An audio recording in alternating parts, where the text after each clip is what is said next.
Hey, what's up? I'm author Jonathan Fink, and this is my audiobook series.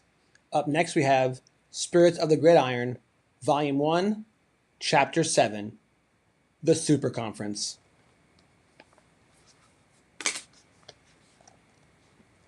It began as reform. In 1998, the Bowl Championship Series, BCS, arrived, promising clarity, legitimacy, a true national champion. For the first time in history, college football would no longer rely solely on polls and pageantry, but on an algorithm, a system, a formula.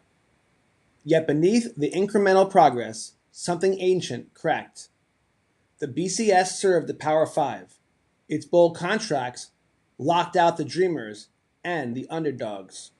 Schools from non-automatic qualifying conferences could go undefeated, win every battle, silence every doubter, and still be cast aside.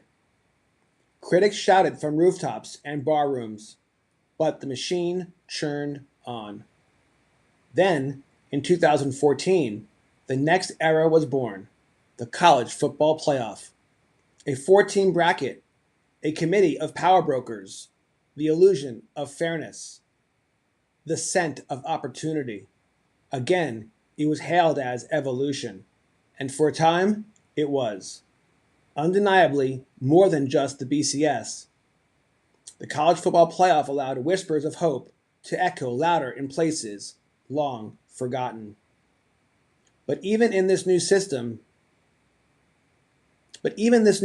carried old bloodlines. The same faces returned year after year. Alabama, Ohio State, Clemson, Georgia. The gate was wider, but the path was still guarded. Then came expansion. 12 teams, automatic bids, first-round buys. The people cheered. Fans saw justice. Players saw exposure. Coaches saw recruiting leverage. But the power brokers, they saw something else. Another opportunity to expand their dominance. Veiled behind committee votes and media narratives, a secret framework was forming. Its existence wasn't announced. It was inferred, understood in private phone calls. But the signs were there for those who knew where to look. 40 programs, hand-picked, permanent playoff access. TV networks would fund it. Sticker companies would dress it. Betting platforms would drive it. Exclusive revenue sharing, customized schedules, total autonomy from the NCAA. They would have their own rules, their own governance, sanitized, commercialized, exploited. The Super Conference. And while many hailed it as the next evolution, the football gods knew better.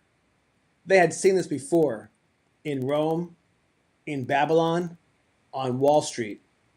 What begins as order often becomes empire. The spirits of the gridiron saw the writing on the wall. A game with no underdogs. No Boise State miracles. No Appalachian State upsets. No passion in stadiums. Just brands, corporations, TV slots. They wept because college football, true college football, was never meant to be owned. It was meant to belong. To the walk-on, to the hometown kid who never gave up, to the rivalry game played in freezing rain with no playoff implications and no TV audience, only pride. But now, the balance was tipping. A few fans noticed the shift.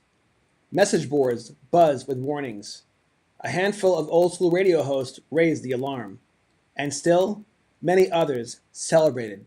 Finally, they said, a playoff worthy of the sport. Finally, a league that makes sense. But at what cost? The football gods debated. Some hoped a reimagined NCAA might rise to become steward, not overlord. Others wondered if new alliances, born from smaller programs with bigger hearts, might offer an alternative. But most remained silent, troubled by a single truth. The Super Conference was not the end.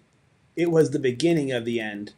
For all its pageantry and promise, the game was tilting towards something soulless. A machine fed by highlights and Heismans, churning out ratings while forgetting the reason it began: to unite, to inspire, to forge community. And so, the spirits of the gridiron did what football gods often do in times of doubt. They watched, they waited, but they knew if the Super Conference came to rule the game, then someone or something would have to rise and challenge it.